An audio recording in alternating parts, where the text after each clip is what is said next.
Delighted to welcome both Tracy and Kaylee. I'm going to let them introduce themselves and then I will just disappear off camera and leave you in their capable hands for the next 50 minutes. Just to let you know, we are recording this webinar. We will share the slides with you in PDF form afterwards. And if you have any questions, please do put them in the Q&A. We've received some fantastic questions already in advance, which the team will be answering during the course of the presentation. But if there's anything else, comment or questions that come up during the course of the presentation, please put them in that Q&A function and we will pick them up in due course as well. But I think that covers it from me. Tracy, Kaylee, delighted to have you here today. Really looking forward to this session.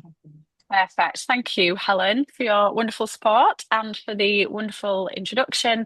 I don't think there's much more to say about Forsyte. So, yeah, as Helen said, we're a relatively new business, but actually, in terms of expertise in the industry, between me and my two other co-founders and Kaylee, we probably have pushing 90 years experience working with law firms to varying degrees, which is quite outrageous to say out loud, but hopefully that gives you some comfort that you're in safe hands.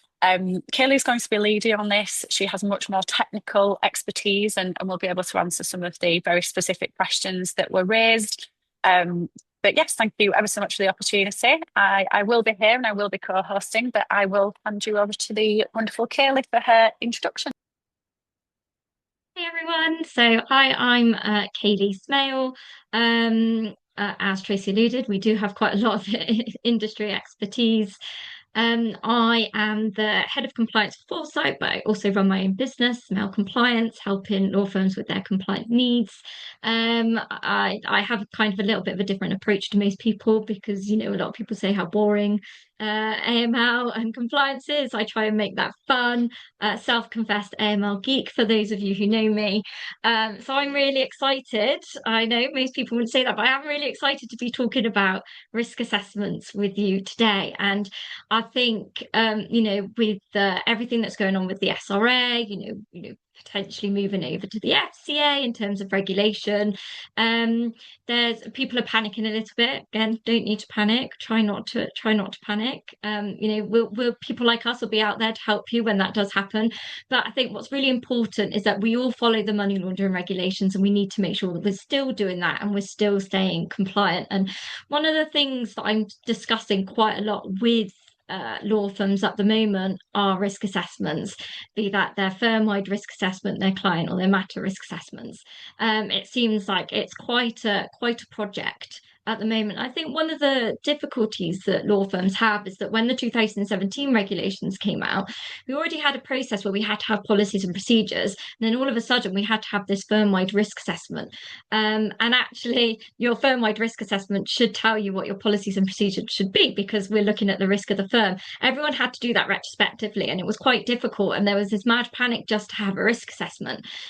So a lot of law firms that I see still don't quite have those meaningful risk assessments or really understand how they should be completing those risk assessments and what data they should be putting in them and how that actually helps them as a firm. So I think now that it's been in place for quite some time, I think now we're trying to move to that, right? We all have firm-wide risk assessments. Let's make it a bit more meaningful for us and let's try and drive that going forward.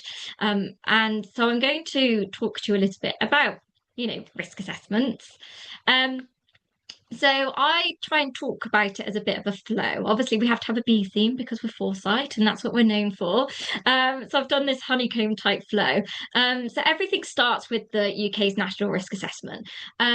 This is updated from time to time. The most recent update was published July last year. The National Risk Assessment sets out the main money laundering and terrorist financing risks faced in the UK. It also looks at how those risks have changed since the last National Risk Assessment. So the National Risk Assessment before was published in 2020, so it was quite a gap in terms of you know, when the next one was done. But actually, there weren't that many changes, to be honest. And the National Risk Assessment is basically saying these are the areas that criminals are most likely to try and launder money or fund terrorism. And this is how the risk picture has changed over the last few years. And this is what the government and regulators and industry have done to reduce those risks. It starts out by pointing out its kind of starting point is for understanding where the real risk sits, and tries to make the UK safer from that financial crime. Then that filters down into the regulators' sectoral risk assessment. So for law firms in England and Wales, that's the SRA's sectoral risk assessment, and it's building on the national risk assessment. And this document focuses specifically on the risks seen in the legal sector. So the national risk assessment is looking at everyone, every single sector, so financial services, crypto, all of those things. Whereas the SRA's one just focused specifically on the legal sector, and looking at where firms and trying to help firms understand where they are most likely to be exposed.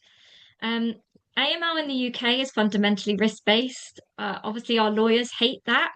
They hate having to have to deal with a risk-based approach. They do black and white, this is what I need to do. But firms are not expected to treat every client or every transaction the same. They're expected to focus on the areas most likely to be exploited for financial crime. Risks are forever. So it's, making sure that we've got the tools in place to be able to move forward. Law firms are required to take into account the sectoral risk assessment when creating their firm-wide risk assessment. So a good example of something that was newly added in July by the SRA was poor CDD scrutiny. So the SRA added concerns around firms not properly reviewing the output from ID and verification providers as an emerging risk. Like if you think about pre-COVID, that wouldn't have been too much. People didn't really use ID providers as much. So they might have used them for like sanctions, PEPs, those sorts of things. But in terms of actually, checking the ID itself, firms wouldn't really be doing that. And then we had COVID come over all of a sudden. You had your people like, third, fourth, first AML, all your sorts of ID providers saying, look, there's a need now. We need to push this. And then following on from that, we thought, actually, this is quite a good process, and we want to keep it in place. So the SRA have said, look, now this is a risk now, because we're not worried about certifying documents, because that's the thing of the past pretty much now. But actually what we're looking at is that people aren't looking at their ID documents. They're not looking at the output from the ID providers. They're not reviewing it properly. Or, I'm sure everyone is. What's not happening is there's not a record or a written assessment of the risk associated with that document. So it looks like that nothing's been done. So that got added. So that's how risks can change so quickly. But once that risk appeared on the sectoral risk assessment, you're expected to reflect that in your own firm-wide risk assessment and say how you deal with it. So that might be saying things like, we don't use an ID verification provider, so it's not relevant to us, or we use specific provider and staff are required to review the output in a particular way. Just showing how you do that. So the firm-wide risk assessment is the central reference point for a firm's AML framework. The better and more tailored it is, the easier it is for the firm to apply a genuinely risk-based approach. And this is exactly where technology can add real value by helping firms structure, update, and evidence your thinking. And then you have your client and matter risk assessment. So the firm-wide risk assessment then should feed into client matter risk assessments. And from there, into your matter risk assessments. A single client can have multiple matters, and each matter can represent a different level of risk depending on what the client what the client is asking you to do. So it could be that, initially we started off and we had an employment matter, falls outside scope of the money laundering regulations if we're not dealing with a settlement agreement. And actually, the next one, it's a property transaction, which is a lot higher risk. And then it goes in reverse. The data you have from your client and matter risk assessments then needs to feed back into your firm-wide risk assessment. Amazing. I think from our perspective as well, Kaylee, a lot of law firms that we work with think that the risk is purely an AML risk. And actually what we're really encouraging them to do is say, yes, AML is very, very important, but are you looking at other external risks to this? Are you looking at things like the vulnerability of your client? Are you looking at additional risks to your firm, like the ability for that client to pay? Are you looking at reputational risk? I think some of the questions that came through, which might be an opportune time to just pose a couple of those to you, Kaylee. I think one of the questions was, as a small employment firm with a client account but few transactions, they provide advice on tax treatment of termination payments. The issue is having a system which is proportionate to risk. And this is something that I know you and I talk about all the time, and you kind of alluded to there. At Forsyte, we see two ends of the market. One is that everybody is treating everything as though it was non-regulated, and they have a tick box and they're like, tick, tick, tick, high, medium, and low. We could never justify this if the regulator came in. Never mind the FCA, we can't even justify that to the SRA, to Silex, to CQS. And then we see the other side of the market, which is that fearful that they're treating even a settlement agreement as though it was a high risk property transaction, as an example. So it'd be good to get your input on those two things, specifically and in direct relation to that question, if that's all right. Yeah, okay. I do feel really sorry for employment firms or niche litigation firms where they changed the definition of a tax advisor, and then all of a sudden you fell within scope of the money laundering regulations because of the tax advice that you might provide in terms of, like you said, your settlement agreements, things like that. I think you still need to take a proportionate view. Like, yes, we fall within the definition of a tax advisor. Tax advice is high risk, but actually classified as high risk, but actually the nature of the work that we're doing is actually really low risk, and it kind of supplements it. So I'm not going to be asking you to go off and get source of funds and source of wealth evidence. That doesn't even come into play, and I think that's where people get a bit confused. I've seen that quite a lot recently, as well with incorporating companies. Oh, well, it falls within scope of the money laundering regulation, so we need to have source of funds and source of wealth. And the questions that you need to be thinking about is, you need to understand the purpose and nature of the business relationship. That's where source of funds fits under. If it's not a transaction, then you don't need to think about source of funds. But what you do need to be thinking about is, does this make sense? And I'll say it all the time in any of my training, is it really important to make sure that it makes sense. And with your employment work, yes, it makes sense that you are giving tax advice on this settlement agreements, and actually the level of money laundering risk is like next to nothing. But there's still things that you need to do just to make sure that you are complying with the money laundering regulations, and that's just making sure that you're identifying your clients properly and you're doing that risk assessment. And I think in those situations, you don't need that massive form that, the SRA put together, where it's asking you questions about source of funds and it's asking you questions that aren't relevant. What you need to be doing is making sure that you've got something a bit more bespoke. And it's actually looking at the risks. If it's litigation, is there a risk of sham litigation? And I think sometimes that gets forgotten a bit, and it becomes like everyone has the same questions rather than, this department, these are your risks, these are what you need to focus on.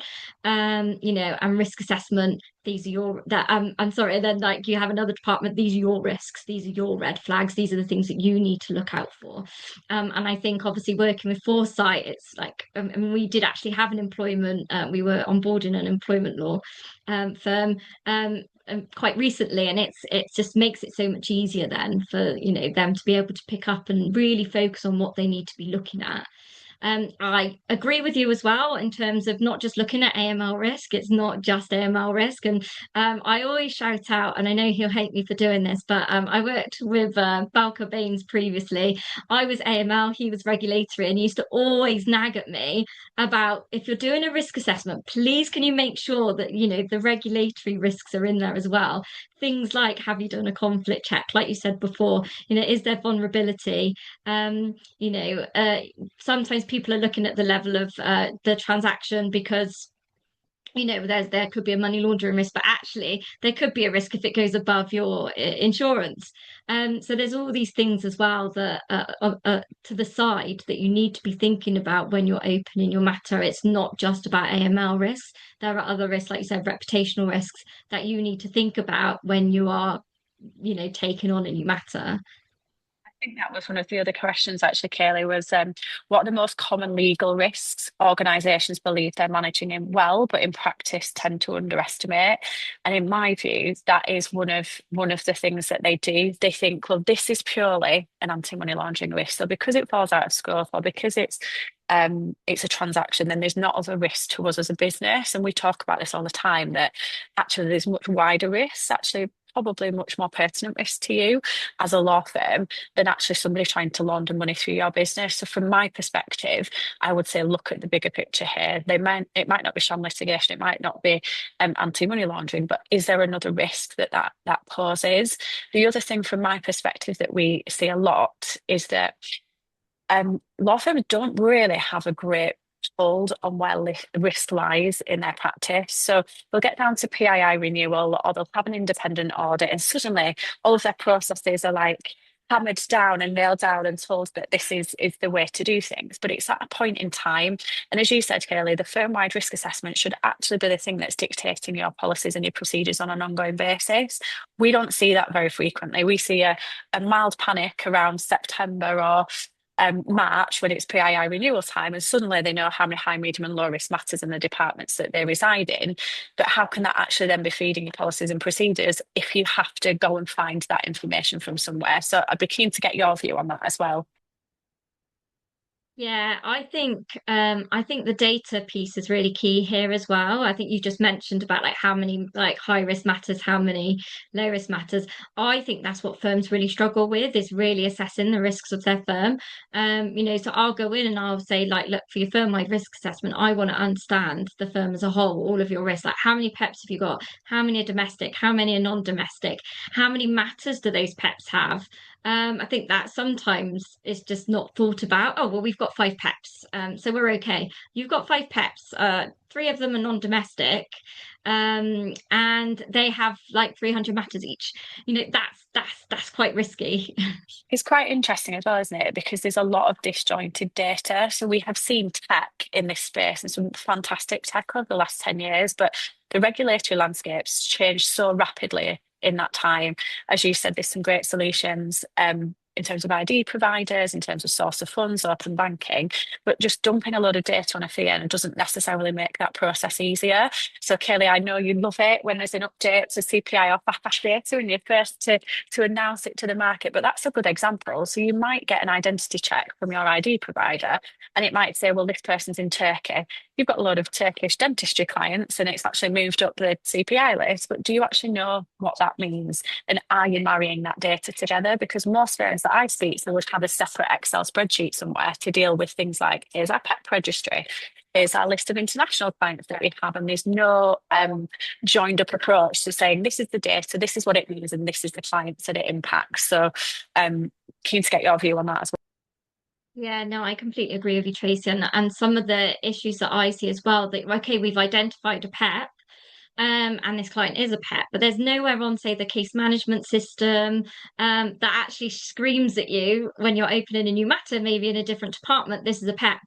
And actually, I think that can really put firms at risk because they don't know that. And the same with high risk third countries as well. Sometimes there isn't a link through to it. I don't want fee earners aren't experts in this area.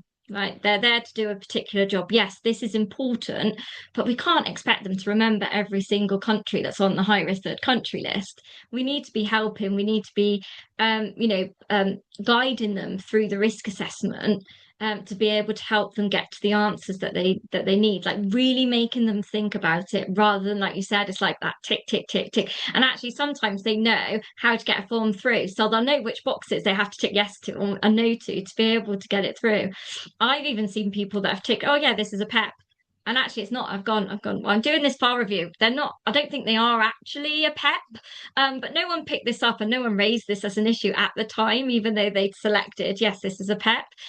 So I think it's those things. So it's really difficult to check that things are being done properly, and that's like the monitoring compliance piece, which we are going to talk about. I just like conscious that we're only on slide 1.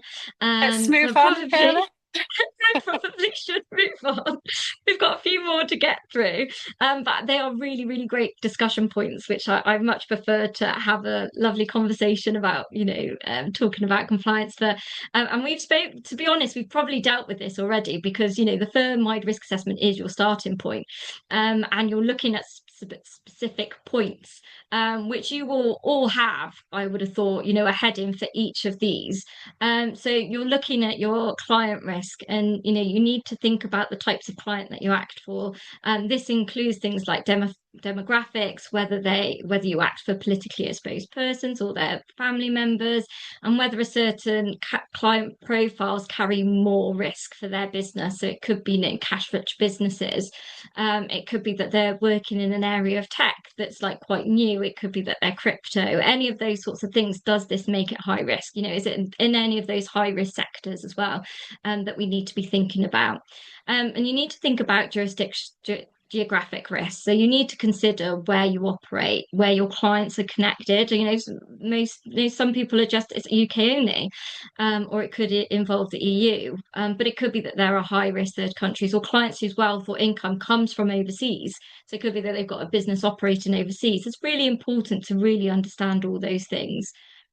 And you need to think about the service risk, and this is an important one. The National Risk Assessment has highlighted that law firms face the greatest risks in the sale and purchase of properties, creation of trusts, companies and charities, the management of companies, just the fact that, you have a client account puts you at high risk as well. Money laundering 101, putting the money in the client account and then asking for it back.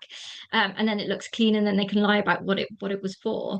So, not all legal services fall within scope of the money laundering regulations, which we've already discussed. And, you do have some that are generally considered lower risk, but I think it's always worth to pop those into your risk assessment as well. It could be that, yes, we do 10% conveyancing, but the rest of the work that we do is, litigation or employment. It's, heavily unregulated work. And so it's really important as well to put that in just to show. So I always like to see the figures, like who has the most matters open, which team's making the most revenue.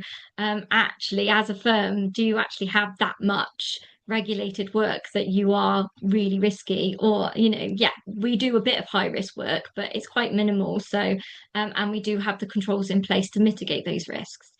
But I did a post not so long ago about how, it doesn't mean that there's no risk at all. There's, low risk does not mean no risk, and firms need to understand and document the risks associated with those services. Now, we've already spoken about this already, but an example is sham litigation. And this is where one company sues another, but there's no genuine dispute, and the case is effectively staged so that at the end there's a court order and it can be used to show, like, make the money look legitimate because it was won through legal proceedings. So even, like I said, even where it does fall outside of scope, really do think about. I think for those law firms that are heavy transactional, you do want to be looking at transaction risk. And this covers things like size, frequency, complexity of transaction. Anything that is large, unusual, just doesn't fit with the firm normally, should be reflected in the firm-wide risk assessment. The money laundering regulations say that transactions which are unusually large must be treated as high risk. I mean, what does that actually mean though? What is high risk for us? What's high risk for, a high street law firm might be absolutely fine for a London law firm who's dealing with, high net worth individuals. So it's understanding, like, what does unusually large mean for you? And that's why I do love, like, part of forsyte is that, you can, for each department, you can say which is high risk. And normally what I do when I'm doing my firm-wide risk assessment, I go out to all of the departments and say, look, what's the highest sort of transaction size? What would be the highest that you think? What would be unusual above that? And then they come back and tell me, and I say, right, anything that goes above that now needs to be referred to compliance. And that's how they can keep on top of it. Some firms, like I said, just, from a professional indemnity insurance perspective, they have a figure that they wouldn't normally go over, but actually it's not then aligned with each of the departments, because each department can have completely different transaction sizes.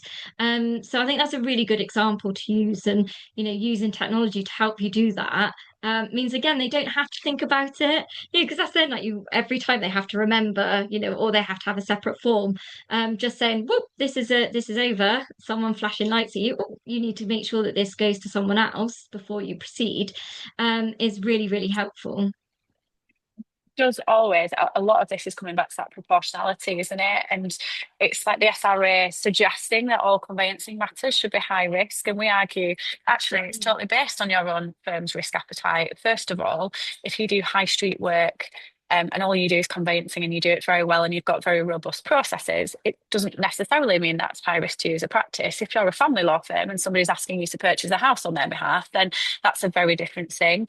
And equally, even within departments, a sale and a purchase is very different to a remortgage or an equity release. And it all comes back to, are you taking a measured and proportionate approach to that client and that matter?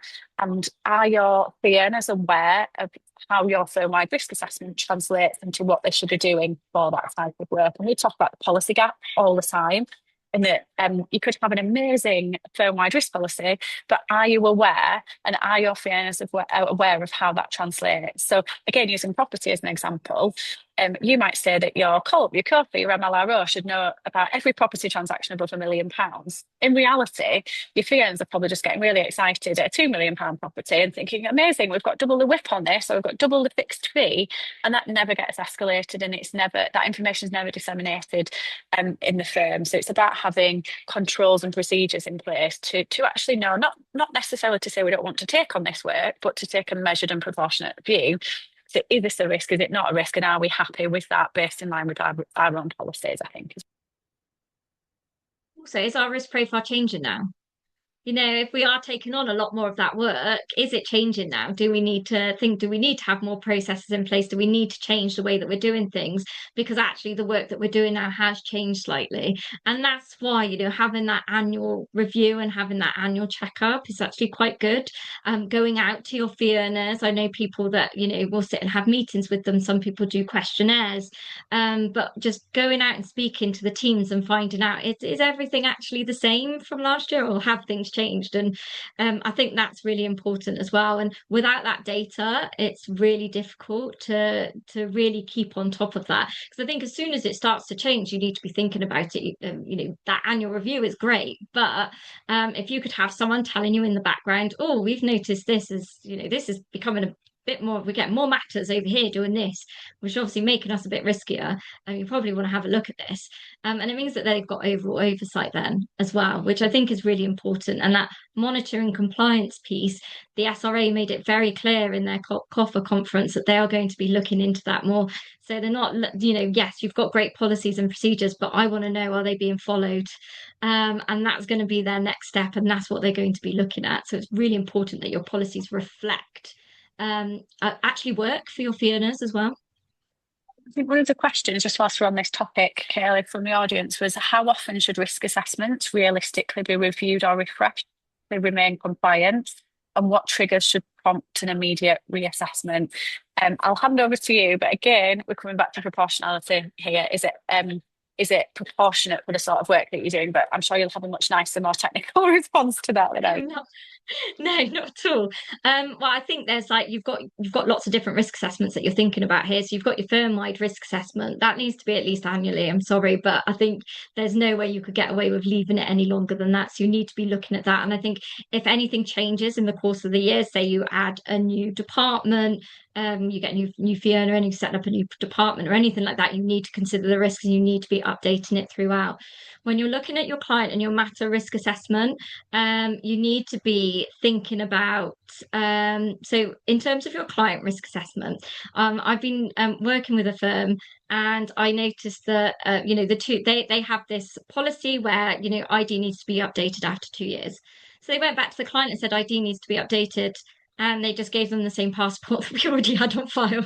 And I was like, I don't think that's what we mean here. I think what we're doing is have a look at the file, make a note to say that you've looked at it, you've reviewed it, the ID is still in date, there aren't any issues, we're happy to carry on proceeding with this. That's more important than going, oh, we need to update the ID, and how can we have your passport again?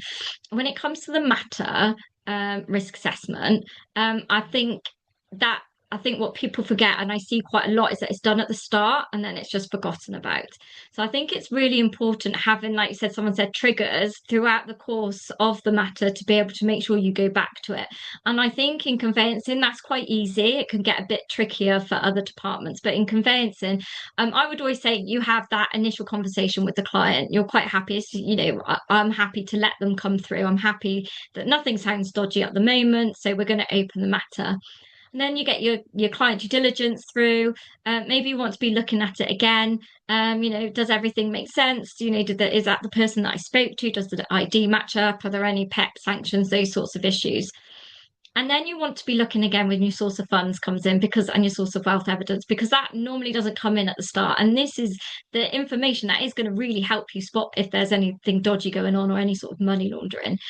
So again, I would want you to be looking at the source of funds and making a note, of the assessment of risk based on the evidence that you've received. And then I'd always say try doing it again before you do the thing that could be money laundering. So before you try, you exchange contracts, before the money gets passed between people, that's when you want to be thinking about doing another risk assessment.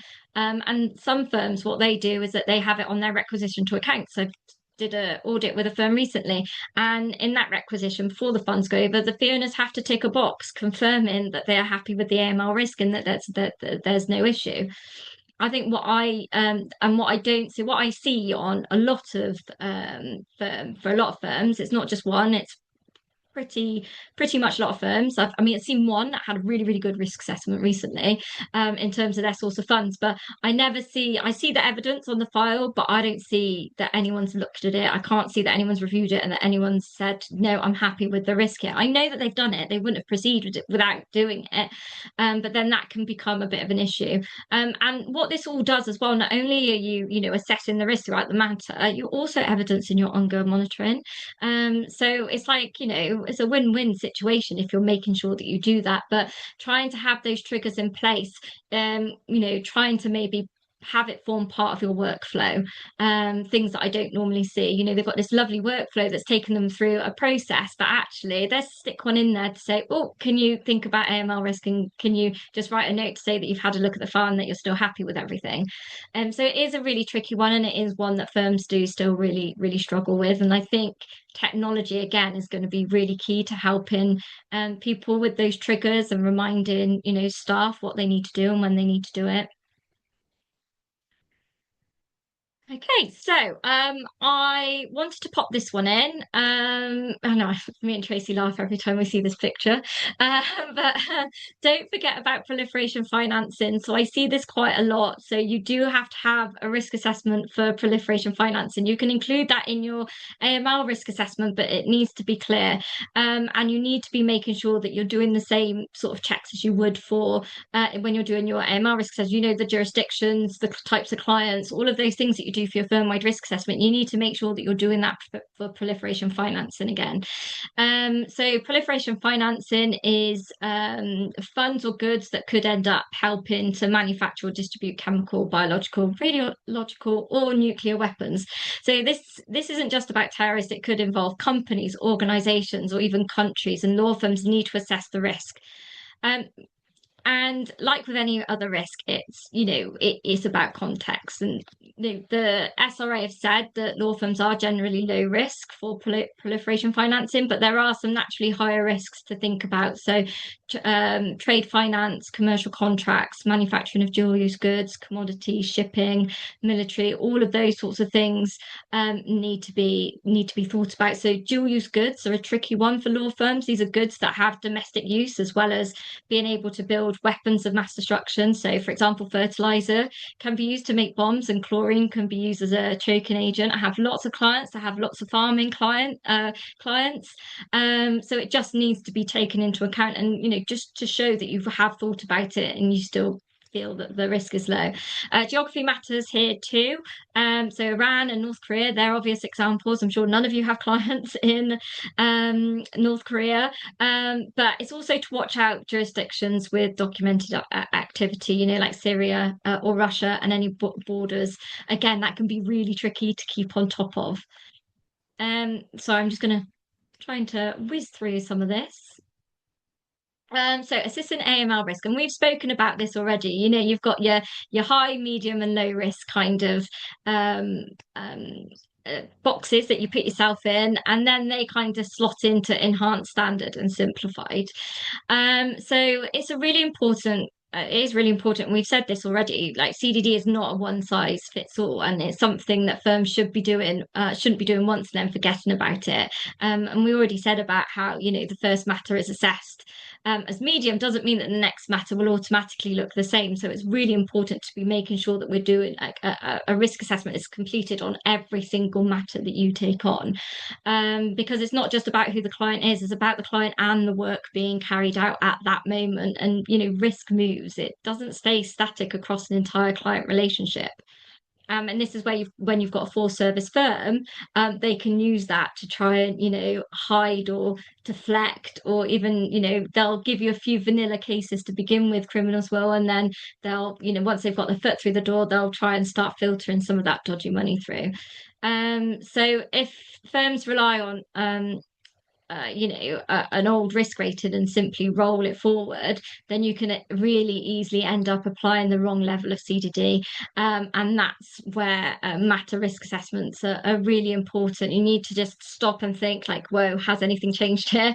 And if it has, you need to, step up your checks and put the right controls in place. And some of those things, here we need to think about are, our politically exposed persons and our high risk third countries. So that everyone knows that, when you're dealing with a PEP or, a high risk third country, then you need to apply enhanced due diligence. It's not optional. It's not something that you can downgrade either. You need to make sure that you're putting those controls in place to make sure that you are complying with the money laundering regulations. And that is, you need to get appropriate senior management sign off before proceeding with the matter. You must obtain and assess evidence of both the source of funds and source of wealth, and you must apply enhanced ongoing monitoring throughout the life of the matter. And that's not just at the start. And they're treated differently because the inherent risk is higher from the outset. It doesn't mean that they're doing something dodgy. And for me, the most important thing here is just making sure that you put those controls in place, because that's where you could be in breach of the money laundering regulations if you don't.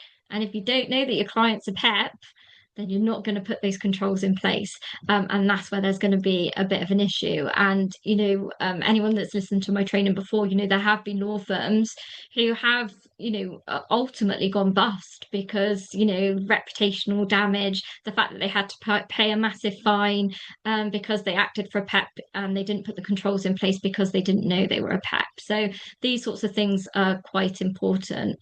Again, just going to whiz through these ones. We assessing client risk, we're looking at those high risk sectors. Sorry, I just put this in because I really like all the pictures of the bees.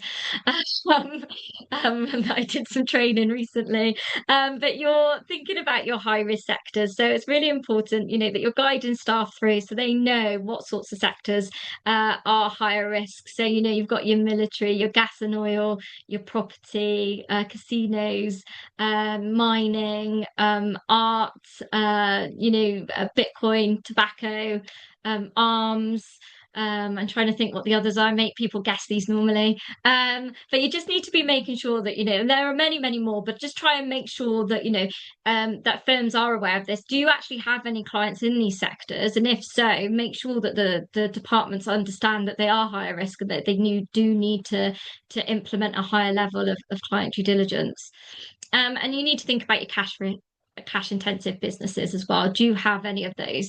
We always talk about, the barbers, and we talk about the hairdressers and the nail salons, normally make people quite embarrassed. They're hiding their nails because, they've gone to somewhere where it's cash only. Again, that doesn't mean that they're criminals. They're just a lot higher risk. Cash is king. Like, we don't know where the money's come from if it's cash. So it's really important to be making sure that, again, staff are aware that cash intensive business do have a higher risk. And again, I don't think it necessarily needs to be a question on every single risk assessment that people do, but I think it's just making sure that there's that wider understanding, because it could be that you have that question on there and they don't actually understand what it means. So they're just going to tick through it anyway. Just make sure that they really understand where the risks are coming from. I always like to tell a story about my husband. I obviously talk about money laundering anti-money laundering far too much at home. He could probably work with me, I think, but because he knows so much about it now, because I'm such a geek. And when COVID happened, he went and got his hair cut. Everyone was desperate to go and get their hair cut. And he went to his usual place. No, it was busy, appointment only. So he's like, I'll just go to the one around the corner. And he went to this barber's, and he said to me, he came in, he was like, they're laundering money. I was like, oh, okay. What makes you think this? He was like, well, it was dead in there. Everyone's trying to get their hair cut at the moment. Why was it dead in there? He was like, it was cash only. No one's accepting cash at the moment. And he was like, and I actually don't think he was a real barber, because his cutting techniques just weren't the same as my usual barber. Just a funny story of how much of a geek I am, and my poor husband has to deal with me talking about it. Um, and then we're going to move on to thinking about assessing matter risk. Now, matter and client risk are, they are separate, but they're also they all do come in together. You've got a PEP, that matter is going to be high risk. And it has to be, because the money laundering regulations say that it has to be. We spoke about this earlier. Not all matter risks are AML risks. We sometimes get that tunnel vision. Matter risk assessment should also capture those wider regulatory and professional risks. We spoke about, having a vulnerable client. So yes, that could be, it could be a regulatory risk. We've got a vulnerable client, we need to put certain procedures in place. But then actually you could have other things. You're thinking about capacity, you're thinking about consent, you're thinking about undue influence, and whether the client genuinely understands what they are instructing the firm to do. But then it could be a point of, someone's actually taken advantage of them. Someone's forcing them to come in and do something like sign over their property, or give them cash. I hear with court of protection clients all the time how awful it is. They have people bring them up saying, oh, my mate wants or my auntie has asked me to transfer them some money, and it could as well be that they're being used to money mule, as in, here you go, we're going to put some cash in your account and you need to transfer it over to us. So there's lots of things that you need to be thinking about, and you want to think, does this make sense? Are we comfortable acting? And if we are, what controls do we need to put in place? And are we actually following those controls? Do we know that those controls are being met? We've put these lovely controls in place. We're saying, for this matter, we're going to do X, Y, and Z. And actually, they've just gone on the file and everyone's forgotten about them. And those things actually haven't happened throughout the course of the matter. Are we reviewing it? Are we checking it? Are we making sure that it's happening? Just on that note, Kelly, one of the questions that we had from the participants was around training, and how best to approach training for these, so that Fiona's really understand the risk involved in this. So any tips that you have for that as well? Yes, I mean, you could use my slides, that fun. I've done that before. So, I think in terms of, it's really important. I know it's really tricky, because I think in most firms, they do their yearly training, their annual training is normally either online or through a provider. And there's not any sort of way that the Fionas can then say, oh, I don't really understand this, or I don't really get that. It's just like a click through sort of training. And I think that can be, I think that for me is that, the firm is just ticking a box. Actually, there's so much more training that needs to go on throughout the course of the year. And I think risk assessment training is probably a really important one. Again, I think what's happened with a lot of firms, we have to do a client and matter risk assessment because the regulation said we have to. So everyone, knuckled down, got this risk assessment out, sent it out to staff, said you need to fill this in going forward. And that was like 7 years ago. And we still got the same form. No one's had any training since then. And it's just become a course of, checking some boxes. And I think it's really important to make sure that, there are specific training sessions. So, I would say, yes, let's have that general. We need them to understand the regulations. We need them to understand the Proceeds of Crime Act. Yes, that's really important. But actually, they really need to understand what our process is. And for me, what I normally do is if I'm setting up a new process, is put the process in place first. Give it three months maybe to like bed in, and then go in, and do some training on it. Because I think if you go in, if you provide a new process and you go in straight away given the training, they've not done it, they've not used it, it just goes in one ear out the other. So I like to give that sort of time for them to use the process. Then they can tell me, are there any issues? Is it working for them? I mean, yeah, they're probably going to moan about stuff that you're going to say, I don't care, you've got to do it. But there might be things that actually you've put in place that is making it really difficult for them to do their jobs, or even assess the risk. Like, it just doesn't work. So I think it's really important, to have those sorts of conversations as well. Go into team meetings, sit in and say, like, today we're going to talk about risk assessments, and try and tailor it as much as possible. I know it's really tricky. I'm speaking to lots of firms at the moment that are finding it very time consuming to try and do specific training for each department. But I think it's so helpful and it is really useful. And if you want staff to really understand this, then that's what you need to do, because it's going to be really tricky for someone who does employment work to sit through a risk assessment for conveyancing. Half of it isn't relevant to them, and they're just going to switch off and they're just going to think that it doesn't apply to them. So I think having that more tailored, bespoke training is really useful. Bring some games into it, give them gifts. Lawyers love when you say well done. Like, even when I just say well done, they're like, oh yeah. So like, bring some treats or something, bring donuts, throw chocolates at them when they get an answer right, or that you're happy with what they're saying. I think a lot of it for us as well. We do a lot of coaching in app in Foresight, don't we, as to why this is important, how to get there, what your policy says. But I still think it's no substitute for like actually training your staff as to the importance of this. And Kelly might always say, use this as an opportunity to get close to your client, to really understand your client. If you know the ins and outs of your client and the sort of matters that you're doing, it's actually a really great business development opportunity for you. Now, obviously, I would say this as a salesperson, but it's the same whether you're a lawyer or you're a tech salesperson or whoever. You understand your clients, you understand their matters and the sort of things that they're trying to achieve, then you can offer them so much more in terms of your legal services. So it's around turning this from, oh, this is a horrible task that we've got to do and we hate it and it's not part of our job, to actually, this is a real opportunity for you to reposition what this risk assessment could mean for you. Nobody actually wants to take on risky business. Certainly the lawyers I'm speaking to on a daily basis aren't going out there saying, we'd love to help our clients launder money. That's not the case, but it's, can you help your clients more by understanding their business needs more and understanding their individual needs more? And I think as a profession, there's loads that we can do in that area and really use training to an advantage for those fee earners and for those lawyers as well. Yeah, I think building those relationships with your clients as well are really, really useful in a day where, people are scared to pick up the phone and speak to their clients and everything's through email. It can be really tricky to build those sorts of relationships. And I think, and sometimes, do you know what? Sometimes you could probably talk to your client and they will tell you absolutely everything that you need to know to make you feel comfortable that this matter can go ahead. It's not anything that they've put in a form. It's not anything that they've ticked. But oh, client, oh, how are you? Why are you moving house? Well, I'm moving house because I want to live closer to my mum. And oh, it's a bit further away. Oh, it's because of it. Just having that general chit chat, that general conversation, you will get so much information out of them. And if it is someone who's trying to, launder money, they'll trip up pretty quickly. And, that's why it's important to revisit that risk assessment, because if something they've told you at the start is different in the middle, or they've got different stories, then actually there's probably a bit of an issue there. So like Tracy said, you can upsell your skills services definitely in having that better relationship too.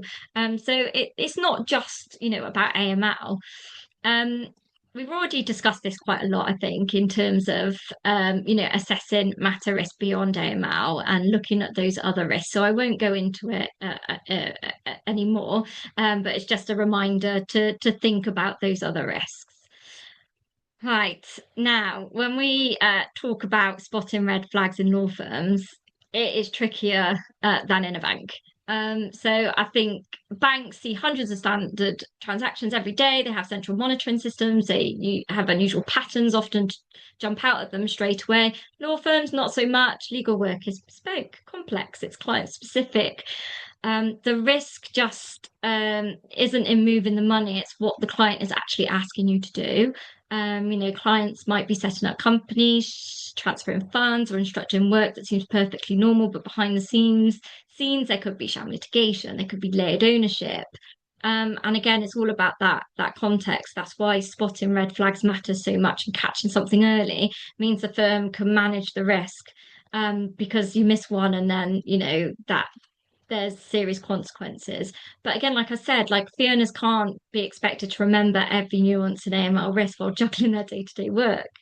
And that's again where, things like foresight or technology can really help in really monitoring those flags and say, oh, wait a minute, there's an issue here.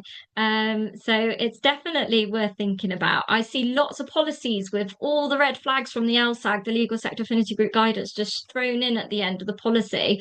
And then actually when I speak to law firms, lawyers, when I'm doing audits, and I'm doing the interviews with them, they really, really struggle to articulate to me what red flags that they would be looking out for. And it's something that they do struggle with. So again, I think some sort of, training around this. But actually, whenever I have done training and I play a few games, everyone's, has been really good, and they know. It's just they struggle to articulate it sometimes. But I think it's just making sure that, you're just checking in and say, oh, here you go, here's the red flags, would you call it a red flag? Given some scenarios, would you have called this a red flag? Just trying to really help lawyers think more about, how things throughout the matter can change could actually potentially be a red flag for them. Okay, so luckily my last slide, we made it. I just wanted to give you some of our top tips. So I think you need to start with the wider risk landscape, grandeur assessments in the UK National Risk Assessment and the SRA Sectoral Risk Assessment if you're England and Wales, Law Society of Scotland if you're Scotland. Your firm-wide risk assessment should evolve as those risks change. Make sure you're covering those core areas. Always consider client, jurisdiction, services, delivery channels, and transaction risk to build up that complete risk picture. Align controls to the risk. Higher risk requires enhanced due diligence. Standard measures should apply where the risk is medium, with simplified measures only where there is a genuinely low risk identified. So making sure that you have that down, and staff really do understand that. Again, we spoke about this a lot. Look beyond AML alone, and support staff to spot those red flags, because red flags are easy to miss without clear guidance. So that ongoing training piece that we discussed, awareness and clear escalation routes are really, really, really clear. Amazing. Thank you very much, Kayla. There are a couple of outstanding questions that we didn't get through during the presentation. I think we've got a few minutes left, so if we can just touch on those. One of the questions is, who is the best person to monitor risk assessment and reduce the risk of non-compliance in your view? So